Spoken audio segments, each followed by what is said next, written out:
नमस्कार, आप सभी का सुनो बात न्यूज़ में स्वागत है। आज मेरे साथ में है बिंदु रोमी गुजर। ये एक फिल्म मेकर हैं। इनसे हम बात करेंगे। इनके भी हाल ही में एक डॉक्यूमेंट्री आई थी। इससे पहले भी इन्होंने डॉक्यूमेंट्री बनाई थी। जो इनकी हाल ही की डॉक्यूमेंट्री, उसके बारे में इनसे जानकारी लेंगे और इनके आगे के प्रोजेक्ट उनके बारे में पूछेंगे। रोमी जी, आपका स्वागत है। हाँ, थैंक यू सो मच। मैं आपको बहुत बहुत थैंकफुल हूँ कि आप इतना टाइम निकाल के आज आप मेरे से बात कर रहे हैं। सो बेसिकली अभी जो मेरी हाल ही में डॉक्यूमेंट्री आई है वो मैंने 8 मार्च को रिलीज़ करी थी, जिसका नाम है खलल, मैं भी नारी तू भी नारी।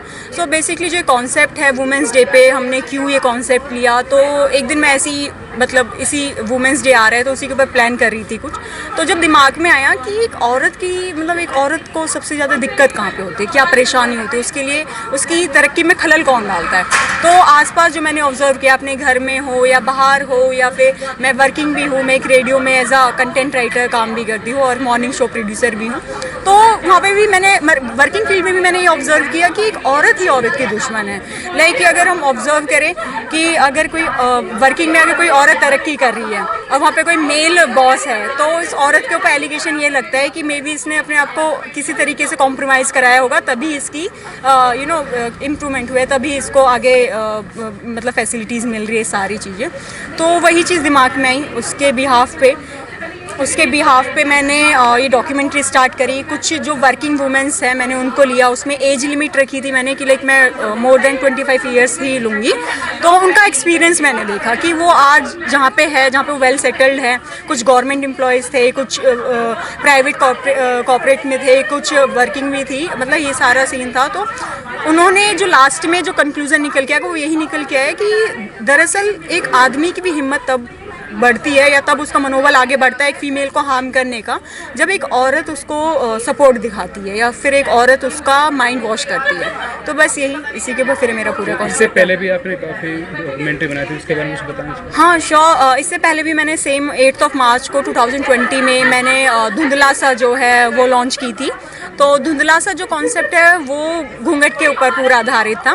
हम लोग बहुत ये बोलते हैं कि घूंघट अच्छा नहीं है या घूंघट बुरा है, तो being as a director, as a writer, as a concept maker, मैंने इसमें अपना प्रोस्पेक्टिव नहीं रखा है। इसमें मैंने ये देखा है कि जो घूंघट करता है वो क्या फील करती है, जो घूंघट करवाते हैं वो क्या फील करते हैं, या फिर जो घूंघट होता हुआ देखते हैं उनकी क्या मेंटेलिटी होती है। तो ये पूरी एक 30 मिनट की डॉक्यूमेंट्री है जिसको काफ़ी अच्छे व्यूज़ भी मिल चुके हैं लोगों के। बहुत सारे मतलब मेरी जो कोशिश थी वो सफल हुई इस डॉक्यूमेंट्री के थ्रू, क्योंकि कुछ मैसेजेस ऐसे आए, कुछ मेल के मैसेज ऐसे है कि मैं ऑब्जर्व कर पा रहा हूँ आज कि मेरी वाइफ जो 24 घंटे घूंघट में रहती है वो कितना घुटन महसूस करती होगी। अभी देखा जाता है गांव में आजकल ये तो हो जाता है कि घर में घूंघट नहीं करती है, लेकिन जब गांव घर से अपने बाहर निकलते हैं घूंघट में आ जाते हैं। मतलब बेसिकली आप ये कहना चाहते हो कि मतलब कि घर में घूंघट करती है लेकिन बाहर निकलते ही तब घूंघट ओपन कर लेती है। आजकल ये भी देखा जा रहा है कि अपने घर में तो घूंघट खत्म कर दिया उन्होंने, लेकिन अपने घर का माहौल तो उन्होंने बदल दिया, लेकिन जो गांव का माहौल है उसके हिसाब से फिर वो घूंघट में रहते हैं अपने घर से बाहर। हाँ, ये ऐसा कह सकते हैं इसे हम मतलब सोसाइटी जो सीरियल्स होते हैं ना, वो फिल्म होती है सीरियल्स जिसमें हम बोल सकते हैं कि जिसमें एकदम से इनकलाब आ जाता है। तो मतलब रियल लाइफ में सोसाइटी में ऐसा नहीं होता है। तो हमें क्या बैलेंस करना होता है। हम लड़कियां हैं, क्योंकि अभी भी हमें एजुकेशन के नाम पे ना हमें ये बोला जाता है कि अभी इन्हें पढ़ने दिया जा रहा है, अभी हमें इसे भी हमारा राइट नहीं बोला जाता। अभी ये बोलते हैं इन्हें पढ़ने दिया जा रहा है, इसे मतलब इन्हें दान में दिया जा रहा है, एहसान होता है, चाहे वो हस्बैंड की तरफ से हो या फादर की तरफ से हो या भाई की तरफ से हो, मतलब ये चीज़ें है। तो हमें क्या बैलेंस करते हैं हम उस चीज़ को। एक तरफ हम अपनी आज़ादी भी लड़ रहे हैं, एक तरफ हम अपनी आज़ादी से जी भी रही है, लेकिन हम एक फैमिली के लिए, अपनी दूसरी फैमिली के लिए उनको थोड़ा बैलेंस करने के लिए कि जिससे वो मतलब शांत हो जाए। कि एक जब हम नई फैमिली में जाते तो एकदम से हम तिरंगा मतलब ये बोलते हैं ना एकदम अगेंस्ट में हम नहीं जा सकते, लाल तिरंगा लेके नहीं जा सकते कि भैया हमें तो ये करना ही नहीं, हम ये नहीं कर सकते। तो एक फीमेल को क्या एक बैलेंस बनाना पड़ता है कि जहाँ पे वो अपनी आज़ादी भी ले लें और फिर उनकी जो फैमिली है वो सोसाइटी में भी नॉर्मल रह पाए, मतलब उनको ज़्यादा दिक्कत ना हो।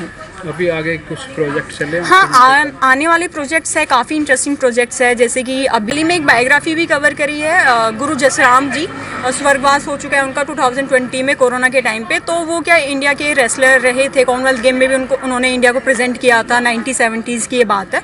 तो उनकी पूरी एक बायोग्राफी कवर करी है। उन्होंने 70 साल से एक अखाड़ा चलाया हुआ है जो फ्री सेवा वो लोगों को देते हैं।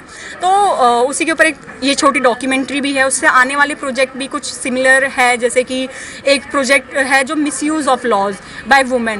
तो इसमें क्या, मैंने कुछ जज जो प्रैक्टिस जज की कर रहे हैं, जो लॉयर है, तो उनसे मैंने बात करने की कोशिश करी कि उनके पास ऐसे कितनी केस स्टडीज़ है जहाँ पे वो इस चीज़ को क्या कहना चाहेंगे कि फीमेल जो है वो मतलब सच में मिसयूज़ कर रही है लॉज का, या क्या उसकी परसेंटेज कितनी है, कि मतलब जो केसेस हो रहे हैं 100% में से कितने केसेस ऐसे होते हैं कि वो मिसयूज़ मतलब लॉ का मिसयूज़ कर रही है वुमेन। तो इसी के ऊपर काफ़ी ऐसी डॉक्यूमेंट्रीज़ है। मेरा चैनल मैंने भी पिछले साल लॉन्च कर दिया, उसका पॉइंट एंड ऑफ सेंटेंस नाम है। इंस्टाग्राम पर भी है वो, उस पर 2 डॉक्यूमेंट्रीज आ चुकी है मेरी। फर्स्ट उसमें जो डॉक्यूमेंट्री आई थी वो knock knock I am a super hero, जो MCD वर्कर्स के लिए था, जहाँ पे देखा गया था कि कोरोना टाइम में हम उन्हें नवाज रहे थे फूलों से, सैनिटाइज़र दे के, सारी चीज़ें दे के, लेकिन जस्ट कोरोना टाइम से कुछ 2 महीने पहले की क्लिप्स मेरे पास थी, जहाँ पे देखा गया कि एक मतलब जो हमारा सीवेज साफ़ कर रहा है उन वर्कर के पास कुछ भी नहीं था, ना तो मतलब मास्क था, ना ग्लव्स थे, ना शूज़ थे। हालांकि कोरोना ठीक है अब आया है, अब हमें लगता है कि हर एक पर्सन को ज़रूरत है मास्क, सैनिटाइज, इन सब चीज़ों की, लेकिन मुझे ऐसा लगता है कि एक MCD वर्कर को, मतलब not for municipal corporation of Delhi, लेकिन जितने भी म्यूनसिपल कॉर्पोरेशन वाले डिपार्टमेंट होते हैं जो नाला साफ़ करते हैं, जो सीवेज साफ़ करते हैं, उनको उनकी जॉब पे 24 घंटे मास्क, सैनिटाइज़र और ग्लव्स की ज़रूरत है। तो इसी के ऊपर वो सोसाइटी पे तंज कसते हुए मैंने डॉक्यूमेंट्री बनाई थी कि knock knock I am a super hero. उसमें वो भी 1.5 मिनट का कॉन्सेप्ट है, बहुत अच्छा कॉन्सेप्ट है। तो ये धीरे धीरे मैं ऐसे प्रोजेक्ट्स पे काम कर रही हूँ। आपके आने वाले जो भविष्य में जो प्रोजेक्ट के लिए शुभकामनाएं। Thank you so much. ये थे अभी बिंदु से हमारी बात हुई, इन्होंने किस पर बताया, अपनी पूरी जानकारी दी, कैसे इन्होंने पहले जो डॉक्यूमेंट्री बनाई थी, और आगे भी इनके काफ़ी प्रोजेक्ट हैं जिनको हम आके देखेंगे। नमस्कार, सुनो भारत पत्रिका द्वारा चलाए जा रहे गांव संस्कृति बचाओ अभियान से जुड़ने के लिए आप हमसे 9899883694 नंबर पर संपर्क कर सकते हैं। धन्यवाद।